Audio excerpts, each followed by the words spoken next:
Bismillahirrahmanirrahim. Assalamualaikum warahmatullahi taala wabarakatuh. Buat ibu-ibu, bapa-bapa yang saya hormati sekalian, saya Masa Bayu. Kali ini saya akan menyambung lagi dengan topik yang berkait lagi tentang Imam Mahdi dan akhir zaman. Saya terlebih dahulu ingin minta maaf pada tuan-tuan dan puan-puan, ibu-ibu, bapa-bapa yang mungkin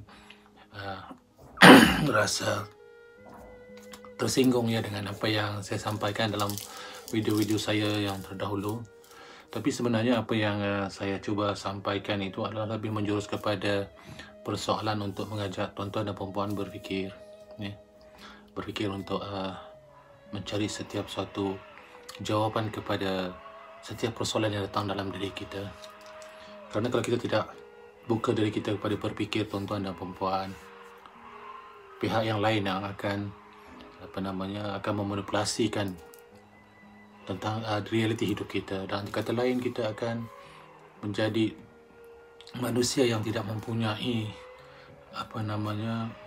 penjelasan yang khusus tentang kapasiti diri sendiri khususnya, dan juga tidak ada penjelasan yang tepat tentang apakah yang mampu kita lakukan dan apa yang boleh kita lakukan dalam hidup, kerana kita terpaksa menanti jawapan-jawapan daripada pihak-pihak yang lain untuk menentukan hala tuju bagi diri sendiri. Maka di situ kita kena berfikir, tuan-tuan dan puan-puan. Bukan soalnya saya nak menghalang tuan-tuan dan puan-puan mendapatkan pandangan sesiapa. Tidak salah mendapatkan pandangan sesiapa sekalipun.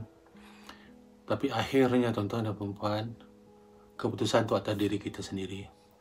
Kita yang akan menentukan hala tuju kepada kehidupan kita sendiri. Kerana apa juga statusnya, apa juga keadaan yang akhir, kita yang akan berhadap. Kita yang akan merasa kalau nikmat, alhamdulillah, itu nikmat yang akan kita rasa terlebih dahulu. Jika ianya azab, tak ada mana-mana pihak yang sanggup menggantikan tempat kita, tuan-tuan dan puan-puan. Kalau nikmat semua nak sama-sama rasa. Tapi bila datangnya azab, kesengsaraan dalam diri kita, semua akan menjauh. Tidak ada sesiapa yang akan meletakkan dirinya untuk merasakan ataupun menahan ataupun mengambil kesakitan ataupun azab yang kita tempuh, yang kita rasa.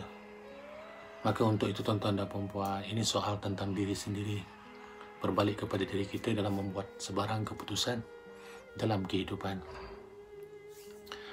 Dalam sesi video yang lepas, saya bercerita tentang bagaimana persoalan kita menjadi bintang-bintang yang di langit, menjadi umat Muhammad Rasulullah sallallahu alaihi wasallam yang memberikan cahaya keharmonian, menerangi alam dengan cahaya yang memberikan ruang dan peluang kepada makhluk-makhluk yang lain untuk berjalan ataupun meneruskan kehidupan. Kerana ada cahaya, semua boleh berjalan dengan selesa dan tenang, dan tidak ada permasalahan yang berlaku jika dibandingkan dalam keadaan kita gelap. Jadi tuan-tuan dan puan-puan, hari ini Masa Bayu nak cerita apa Sebenarnya saya ni macam saya katalah, saya ni bukan tukang cerita bawa kisah sana, kisah sini. Saya bercerita tentang perjalanan hidup yang saya juruskan dengan apa yang telah saya fahamkan dari aspek rujukan-rujukan yang saya pegang dari usia saya kecil lagi. Saya sentiasa bertanya dengan ramai pihak tentang apa yang saya kabur atau tidak jelas dalam diri saya. Saya akan bertanya dengan semua pihak, dan daripada pertanyaan itulah saya akan himpunkan dan saya akan mencarikan jawapan-jawapannya. Namun tuan-tuan dan puan-puan, sepanjanglah perjalanan Masa Bayu dari usia Masa Bayu 9 tahun, bila kerap bertanya tentang persoalan-persoalan, kenapa itu, kenapa ada ini, kenapa adanya burung contohnya yang boleh terbang, kenapa berbagai-bagai jenis burung, persoalan-persoalan yang dalam situasi kecil itu telah pun Mas Abayu tanya dengan sesiapa saja yang Mas Abayu jumpa. Kerana apa, tuan-tuan dan puan-puan? Kerana jiwa ini selalu meletakkan posisi bahawa tidak ada sesuatu itu berlaku tanpa sebab. Mesti ada sesuatu di sebalik wujudnya apa yang ada. Maksudnya yang ada di sekeliling kita itu. Daripada situ barulah saya nak memahami erti kewujudan diri sendiri. Daripada situ saya nak faham kenapa, adakah benar saya ini manusia yang ataupun makhluk yang dijadikan ataupun jadi dengan sendirinya. Itu sebagai contoh lah. Jadi mungkin tuan-tuan dan puan-puan dah tanya-tanya apa berkaitan dengan kisah Imam Mahdi dan juga kisah akhir zaman. Jadi saya nak kaitkan ini kerana saya berjalan dalam usaha untuk memahamkan realiti. Kerana itu yang saya fahamkan daripada apa yang telah saya lakukan analisa kepada sunnah Rasulullah dan apa yang saya fahami daripada Al-Quran. Jadi macam saya katakan tadi, saya daripada usia kecil saya telah pun melakukan penjelajahan, penerokaan musafir dalam diri sendiri dan musafir di sekeliling. Walaupun menerima begitu banyak tentangan ataupun banyak sangat cemohan-cemohan kerana ramai yang berkata, untuk apa ditanya persoalan-persoalan yang dah tentu-tentu wujud di sekeliling kita, teruskanlah kehidupan, kan kemudah. Jadi saya tak boleh macam tu tuan-tuan dan puan-puan. Saya jadi resah. Saya tidak boleh meneruskan kehidupan saya itu kalau saya tidak betul-betul jelas. Kalau saya nak buat sesuatu tu, saya nak faham kenapa saya kena buat. Saya tak nak buat sesuatu yang saya tak faham. Untuk apa saya buat benda yang saya tak faham sekadar untuk membuatkan orang lain rasa senang hati ataupun mungkin nak please sesiapa ataupun pihak tertentu.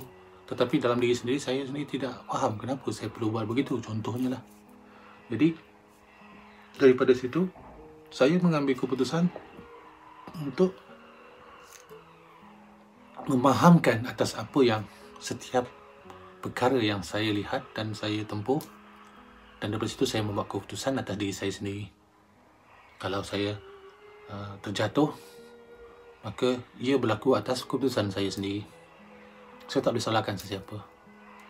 Saya tak boleh salahkan mereka-mereka yang mungkin pada waktu tu dia yang letak kayu ke, saya terlanggar kayu, saya terjatuh contohnya. Saya tak boleh salahkan sesiapa. Kerana saya katakan tadi, saya yang membuat keputusan. Apa yang berlaku pada hidup saya dalam perjalanan yang saya telah pilih, maka itu atas diri saya sendiri. Ada yang baik-baik datang daripada Allah. Kalau yang buruk-buruk tu atas diri saya. Saya melihat itu sebagai satu asas kepada perjalanan saya untuk memahamkan realiti.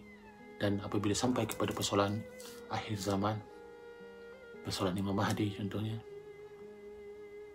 saya bukan boleh terima bulat-bulat, oh ada Imam Mahdi, cerita tentang Imam Mahdi. Saya kena mendapatkan fakta yang jelas bagi diri saya, memahamkan bahawa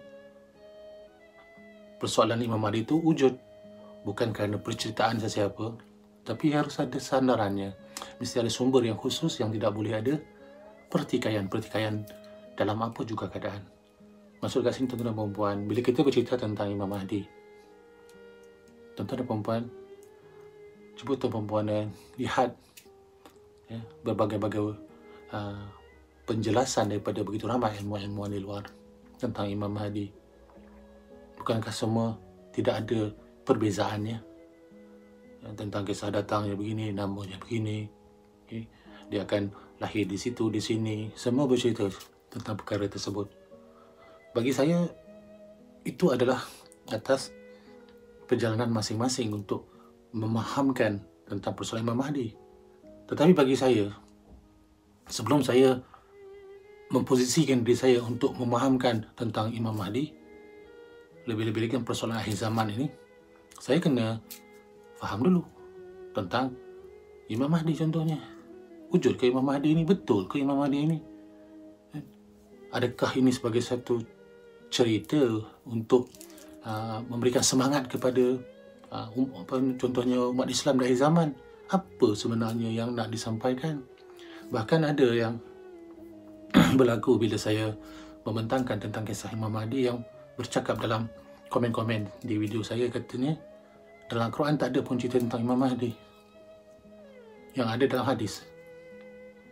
Jadi lihat dalam hadis banyak kisah-kisah ataupun cerita tentang Imam Mahdi dan akhir zaman, tapi dalam Al-Quran tak ada katanya. Jadi saya nak terangkan kepada tuan-tuan dan puan-puan, tak salahlah apa yang saudara yang menyampaikan kefahaman saudara, itu kefahaman saudara.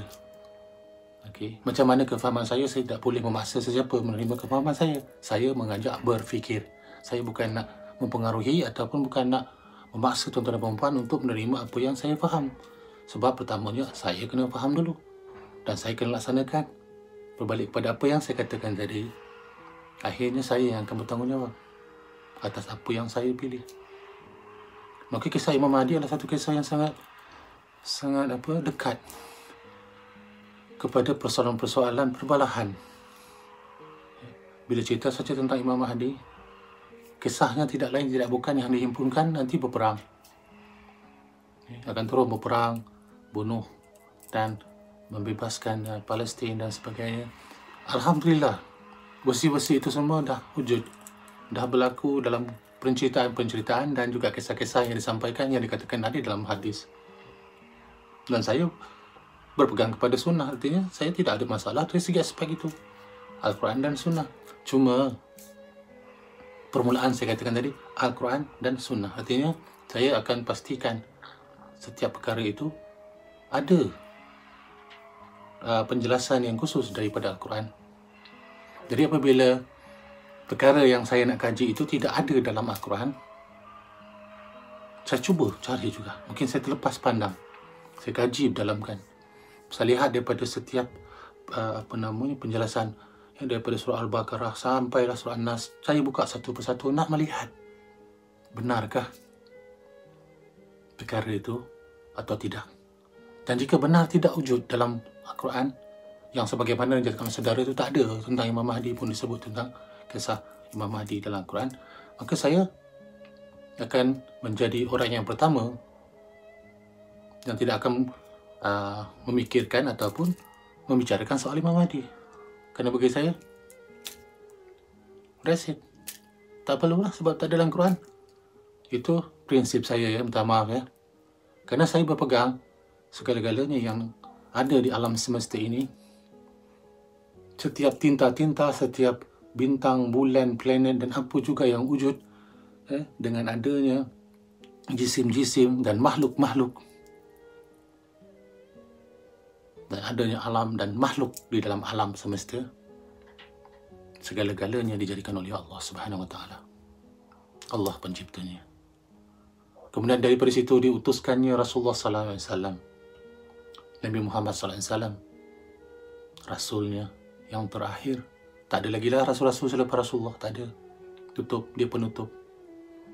Dan diturunkan wahyu, yakni kalam Allah, dan diberikan kepada Rasulullah sebagai satu mujizat yang sangat besar. Atas tujuan apa?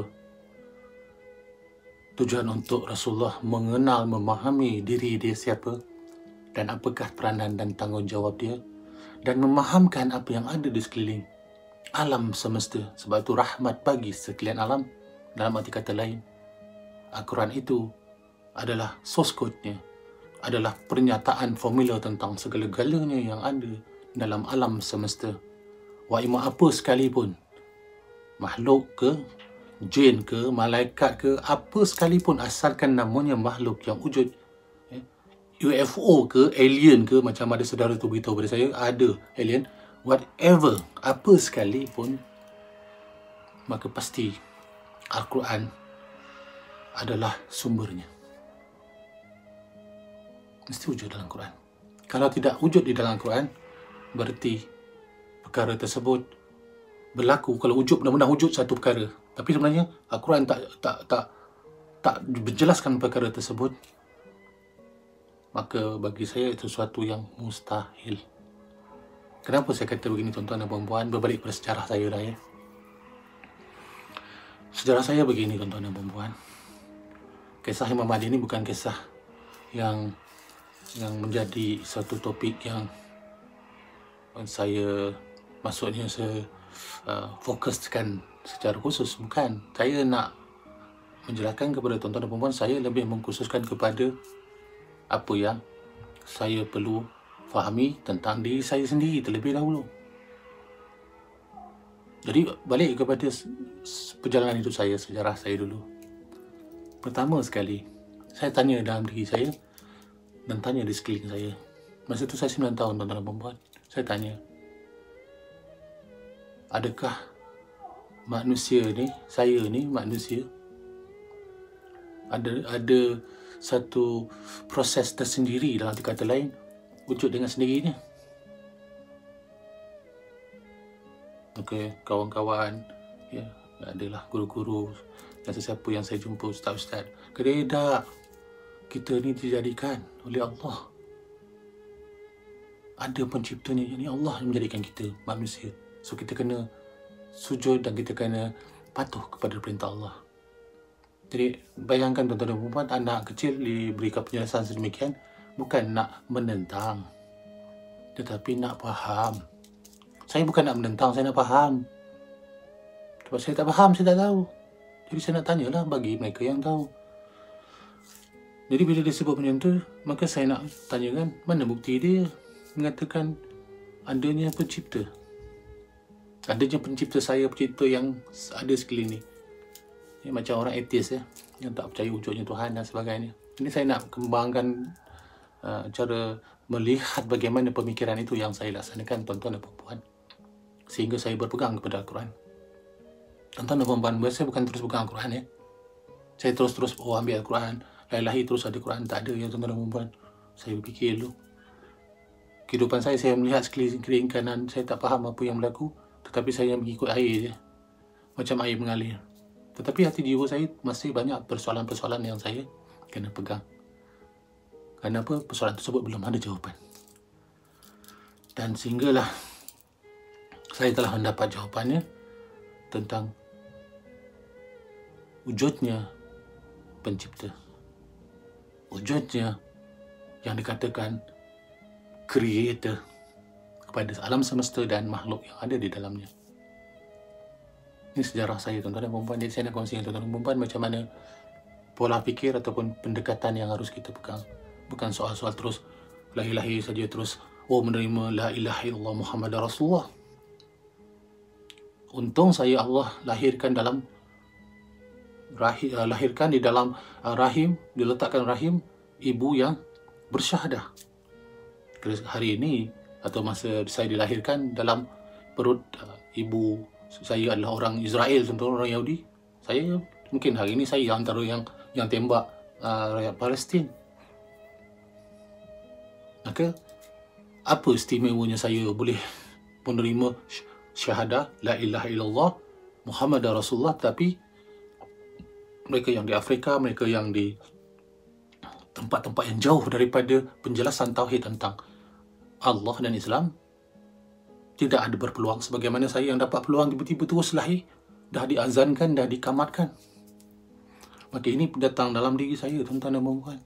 Adakah aku ni yang sekadar mengikut apa yang ada, kebanyakan orang yang ada, apa yang dah nenek moyang dah beritahu, itu yang aku ikut? Kenapa masih ada jiwa yang sedemikian? Jadi saya bertanyalah dengan mereka-mereka yang saya rasa selayaknya saya bertanya, tapi selalu kena marah tuan-tuan.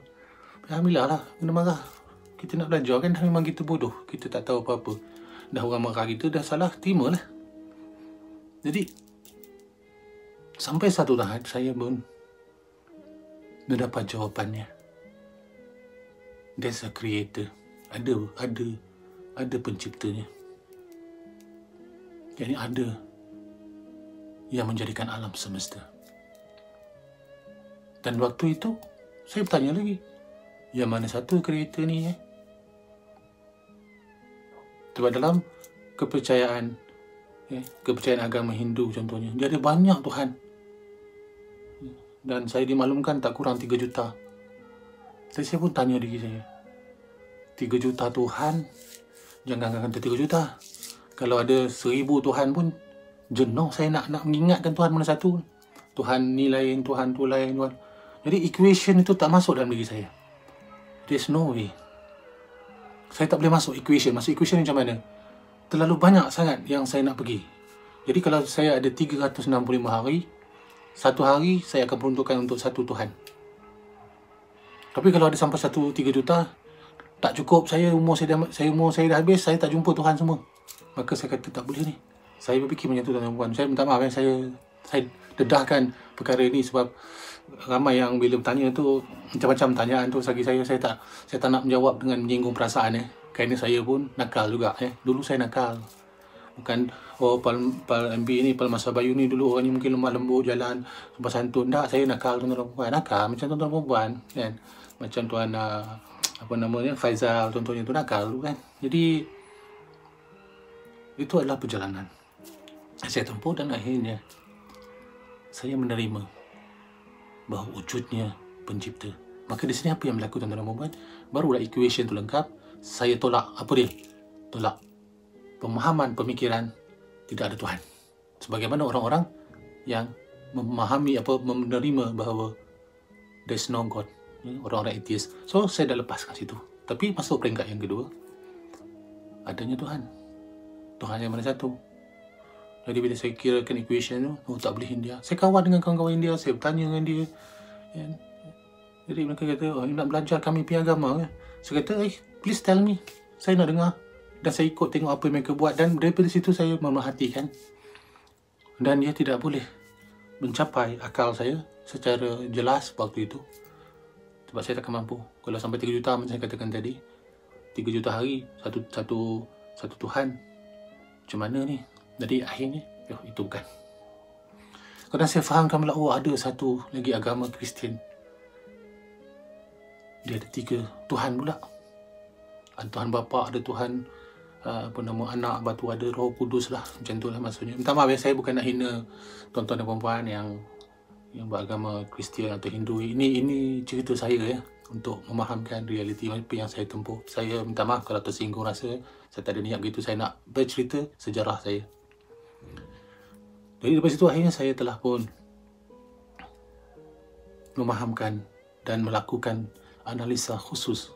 Saya ini boleh sebut analisa tuan-tuan dan puan-puan. Saya bukan baca buku saja Saya berjalan, saya pergi tengok, saya pergi perhatikan, saya duduk dengan mereka. Cuma saya tak melakukan apa yang mereka lakukan, itu saja. Kerana saya fahamkan. Jadi daripada situ akhirnya masuklah satu equation. Saya tak tahu, mungkin daripada kecil saya memang suka dengan matematik. Saya suka main nombor. Jadi saya kira-kira, saya kata tak boleh ni, tak ada 3 ni. Tuhan dah betul, tapi 3 tak boleh ni. Maka daripada situlah, maka yang 3 ni pun saya tolak. Maka saya kembali semula kepada mencari mana satukah Tuhan yang dimaksudkan tadi. Maka di situlah tuan-tuan dan puan-puan, jiwa saya lengkap menerima Islam. Bukan kerana mak ayah saya orang Islam, tapi kerana saya dah menjelaskan pada diri saya, faham Tuhan itu satu, Allah itu esa. Maknanya pencipta, the creator is only one. Oneness, tak ada 2, tak ada 3, tak ada 4. Itu saya faham daripada perjalanan pertama saya. Barulah saya melihat, kerana saya melihat sumber-sumber yang macam-macam tak jelas, maka saya lihat. Baru saya buka Al-Quran. Qul huwallahu ahad, Allahus samad, lam yalid wa lam yulad wa lam yakul lahu kufuwan ahad. Allah itu esa, tak ada 2, tak ada 3. Tepat dengan apa yang saya tempuh, saya kata. Saya berjalan dulu memahamkan. Bukan saya terus baca Quran, Qul huwallahu ahad, Allahus samad, tak. Setelah saya tempuh, saya buka, baru saya nampak, dalam Quran ni ada ayat yang menjelaskan Allah itu esa. Maka daripada situ, semakin dekat saya kepada Al-Quran. Memahamkan. Maka itulah yang berlaku dalam perjalanan saya, tuan-tuan dan puan-puan. Maka segala-galanya dikaji. Dan saya berjalan. Bila disebutkan tentang perjalanan akhir zaman. Saya bukan sekadar duduk dengan kawan-kawan atau membincang-bincangkan tentang akhir zaman, Imam Mahdi dan sebagainya, yang mengkaji hadis dan sebagainya. Saya pergi tempat di mana perawinya, saya pergi tempat di mana wujudnya manusia yang dikatakan ni Imam Bukhari contohnya. Tuan-tuan dan puan-puan, saya pergi ke Uzbekistan, saya pergi ke saya pergi ke Tashkent, saya pergi ke Bukhara. Semata-mata saya nak penyaksian wujudnya satu sosok manusia namanya Imam Bukhari di Samarkand tempatnya. Saya pergi ke makam beliau, saya tengok, saya duduk di situ. Dan alhamdulillah saya ada jemputan daripada kerajaan Uzbekistan, pusat sains dia waktu itu. Saya pergi dan bertepatan waktu tu untuk saya fahamkan diri saya tentang realiti yang saya kaji masa saya kecil dulu sampai saya dewasa. Dan bila saya kaji tentang persoalan-persoalan yang ada di sekeliling. Jadi saya tidak menolak hadis-hadis itu. Saya pergi tempat tu. Saya bukan sekadar baca-baca macam tu. Saya lihat di mana orangnya. Saya pergi ke Iran. Saya lihat di mana imam perawi-perawi yang asal kebanyakan adalah orang-orang Parsi. Jadi saya duduk dan memperhatikan, saya buka apa yang mereka tinggalkan contohnya. Maka itulah yang saya masukkan, tuan-tuan dan puan-puan. Bukan sekadar dengar dan sekadar kita terus melompat menerima cerita-cerita ataupun bahan-bahan tertentu, tetapi dia harus ada penjelasan fakta yang khusus. Jadi terlalu banyak. Ada di sini, sumber di sini, sumber di sini, sumber di sini, terlalu banyak. Ingat tak sebagaimana saya katakan tadi, Tuhan tadi tu, dia banyak Tuhan. Jadi kalau kita balik kepada realiti, ada satu ya Tuhan, satu pencipta. Maka begitulah sumbernya. Maka saya kembalikan kepada sumber yang saya faham, yang saya pegang, dan tidak akan saya lepaskan sampai bila-bila, sampai nafas saya berhenti. InsyaAllah, mudah-mudahan. Amin. Yani Al-Quran. Maka dari situlah tuan-tuan dan perempuan, saya kaji. Saya bukan kaji duduk macam di sekolah, macam di universiti duduk. Pengkajian ini, tuan-tuan dan perempuan, bila sebut kaji ini, berjalanlah kamu di atas muka bumi melihatkan segala apa yang ada. Maka di situ kamu akan jelas bahawa sesungguhnya kamu berada dalam posisi daripada tiada kepada ada. Lalu kamu tiada. Dan apa yang kamu lihat, yang kamu injakkan waktu itu, sesungguhnya setiap tapak yang kamu injak pernah ada peradaban manusia sebelum kamu. Jadi untuk apa berjalan? Rupanya nak fahamkan bahawa benar perkara itu wujud. Maka sama juga dalam persoalan Imam Mahdi. Saya mengkaji, kalau tidak ada pengkisahan cerita realiti tentang Imam Mahdi dalam Quran, masa Bayu tidak akan ada di dalam cerita kisah YouTube di depan tuan-tuan dan perempuan. Saya tak akan sebut dan saya tak akan bercerita kalau cerita itu tidak wujud di dalam Al-Quran. Dan berulang kali saya dah beritahu, kisah Imam Mahdi ada dalam Al-Quran. Tapi ramai yang kata, mana ada. Tak apalah, dah tak nak dengar, nak buat macam mana? Saya dah beritahu ada. Tunjuk mana ayatnya. Bila saya berikan ayat, tak ada kena-kena pun, tak disebut nama Imam Mahdi. Tuan-tuan dan puan-puan, hidayah itu milik Allah.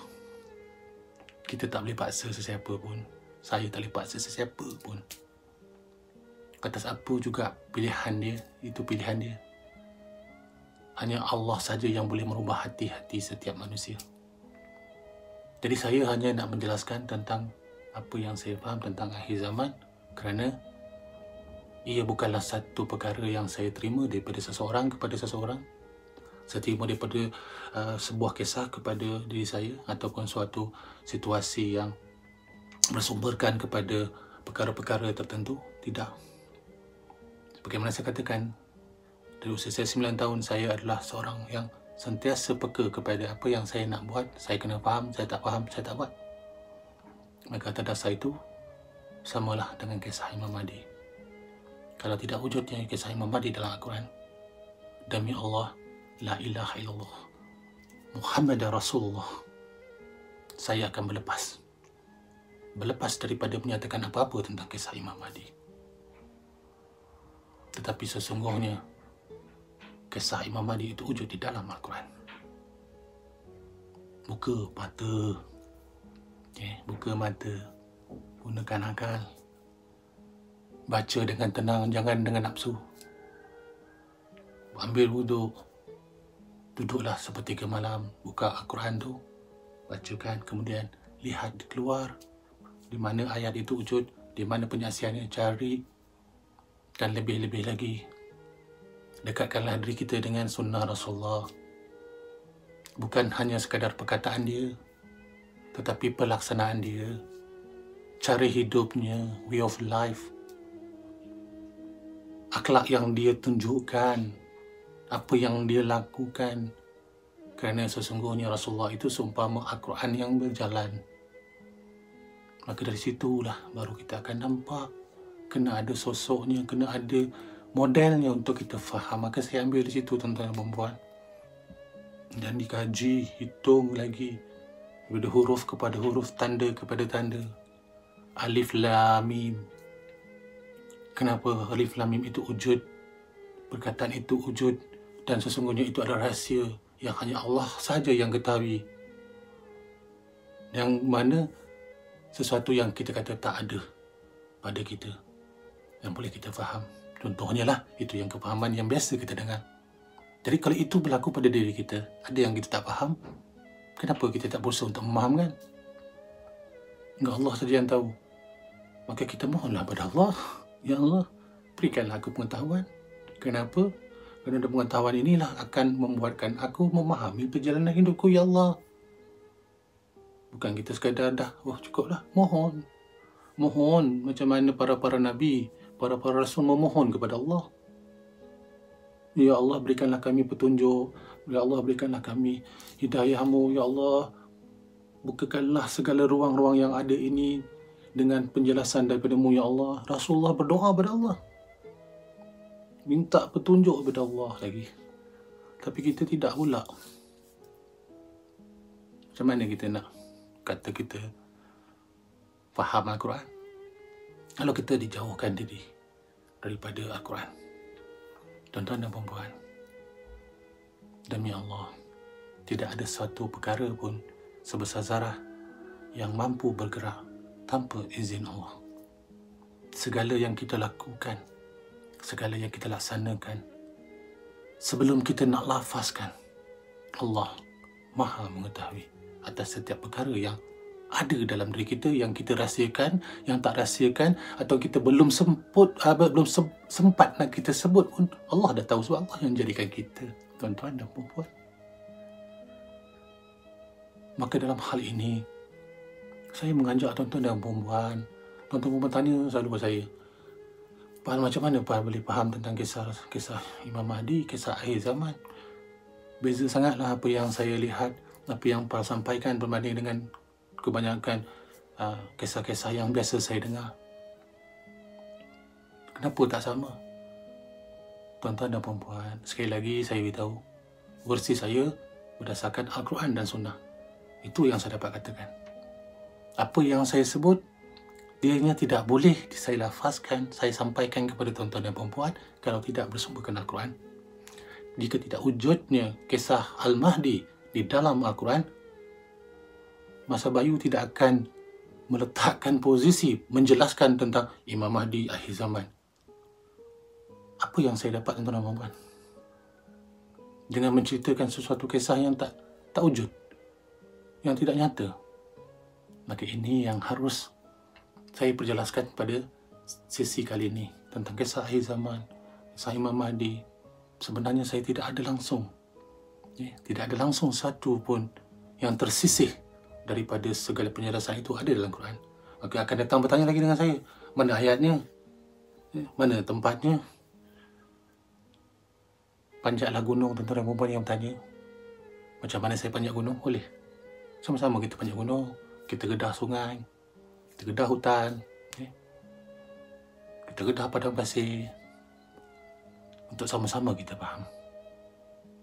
Dan hakikatnya, kisah Imam Mahdi itu sangat banyak di dalam Al-Quran.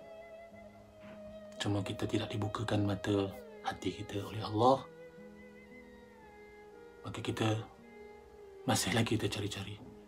Masih lagi, tuan-tuan, masih tak jelas. Memanglah tak jelas. Kan dah saya terangkan, Al-Quran itu adalah cahaya yang menerangkan kegelapan. Apa yang tak jelas menjadi terang. Apa sekalipun yang kita tidak fahami, yang tidak jelas kepada kita, atas apa juga perkara, carilah dalam Quran jawapannya. Pasti wujud. Jika tidak wujud, maka lihatlah di mana sumber persoalan itu datangnya. Kerana mustahil Al-Quran itu ada cacatnya. Jadi di situlah, tuan-tuan dan puan-puan, saya nak cerita banyak sebenarnya. Tapi inilah sudahnya kita berlega-lega dengan kisah-kisah yang akhirnya akan menyebabkan kita dalam keadaan yang nak bercanggah, berbalah-balah. Saya tak mahu macam tu. Jadi Masa Bayu menyampaikan atas apa yang Masa Bayu rasa, yang lalui dan fahami, yang telah pun menjadi sebagai satu rutin dalam kehidupan harian. Rutin saya, apa juga yang saya buat adalah dengan sentiasa saya pastikan saya faham terlebih dahulu. Maksud faham tu apa? Adalah sumbernya yang benar, yang jelas, khusus daripada mana kisah-kisah itu sampai. Jadi Tuan Pal, saya nak tahu, nak jelaskan daripada Tuan Pal. Datanglah Istanbul. Saya di Istanbul, tuan-tuan dan puan. Kita duduk sembang-sembang. Kita duduk di tepi Bosporus. Bukan kita nak buka kelas, tak ada. Kenal-kenal dulu. Jadi, adakah Imam Mahdi itu wujud? Benar, dia wujud. Adakah Imam Mahdi itu adalah satu cerita? Bukan. Ia adalah satu yang nyata.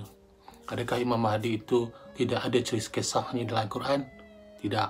Sangat jelas dan sangat khusus kisah Imam Mahdi di dalam Al-Quran. Maka di situ, tuan-tuan dan puan-puan, akan datang persoalan. Habis kisah yang Ustaz tu cakap ini macam mana? Tuan-tuan dan puan-puan, setiap kejadian alam ni dan apa yang isi di dalamnya, Allah jadikan ia berpasang-pasang. Ada positif, ada negatif, ada lelaki, ada perempuan. Ada hitam, ada putih, ada kecil, ada besar, ada tinggi, ada rendah. Segala-galanya berpasang-pasangan. Maka bila kita letakkan posisi Imam Mahdi itu sebagai posisi watak ataupun sifat ataupun figur yang akan membawa kebaikan, maka pasti ada pasangan kepada yang mengimbangkan perkara tersebut yang akan membawa keburukan. Maka di situ datangnya watak Dajjal. Tuan-tuan dan puan-puan, apa juga kebaikan yang kita sedang cari di akhir zaman, dia akan datang dengan menyelimuti kita, dengan memperlihatkan kita sesuatu yang akan terbalik. Yang kanan menjadi kiri, yang kiri menjadi kanan. Sebab itu, sebagaimana yang telah saya nyatakan dalam video yang sebelum ini, jadikanlah diri kita cahaya sebagaimana cahaya bintang. Dia datang kepada kita. Gelap macam mana pun jiwanya, kerana sifat cahaya itu tidak akan mampu dihalang oleh hitam ataupun kegelapan, dia akan terpancar. Maka tuan-tuan dan puan-puan, terlalu banyak kisah. Jika kisah itu tidak jelas, rujuklah kembali kepada Al-Quran. Assalamualaikum. Salam sejahtera daripada saya, Masa Bayu.